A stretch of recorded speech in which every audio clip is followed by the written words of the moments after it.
Hello everybody, hope you're all doing well, and in this video I'm talking about a key update on what happened to George Russell's car during the Canadian Grand Prix, as well as an update on Fernando Alonso following his early exit from the race. So let's start with Russell, and while during the first half of the Canadian Grand Prix he was having a brilliant battle with his teammate Kimi Antonelli for the win. However, at around the halfway stage of the race, Russell had a power unit failure, he pulled up to the side of the track and retired early from the Grand Prix. That led Antonelli to take a comfortable win, and now he's opened up a 43-point lead in the driver's standings over Russell. And now Mercedes team boss Toto Wolff has revealed what happened to Russell's car, revealing what Mercedes had spotted in its initial assessment of the rare technical retirement, with Wolff telling Sky F1, as quoted by Planet F1, "It looks like a module failure, so a battery failure, because the car was literally going back. There was no electricity in the car anymore.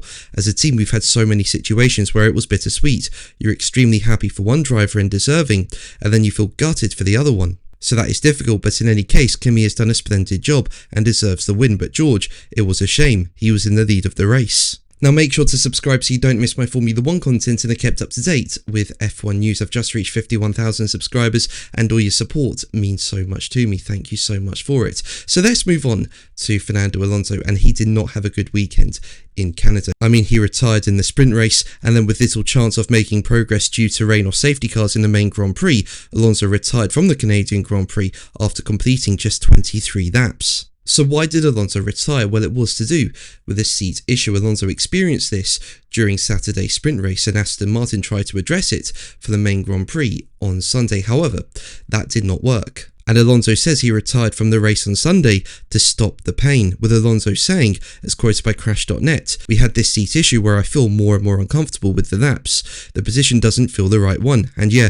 we were obviously out of the points, quite far from the points, and no threat of rain anymore. So we decided to stop the pain." So yeah, with Aston Martin not making any progress in the race and Alonso feeling uncomfortable in the seat, it was decided to retire Alonso early, and I hope they can fix this for the upcoming race in Monaco. I mean, maybe the seat's too low, maybe he's lying down too much, who knows, but either way, they need to fix it for Monaco, especially because Monaco is a really bumpy circuit. And Aston Martin's chief trackside officer, Mike Crack, said he's been uncomfortable for a while, and never to the point where it was really like a showstopper, but it's like a pressure point. You feel it gets worse and worse, and I think we need to reconsider a little bit the positioning. You try with these cars to be as low as you can, and when you look at how the drivers used to sit over the years, it goes more and more and more into lying positions.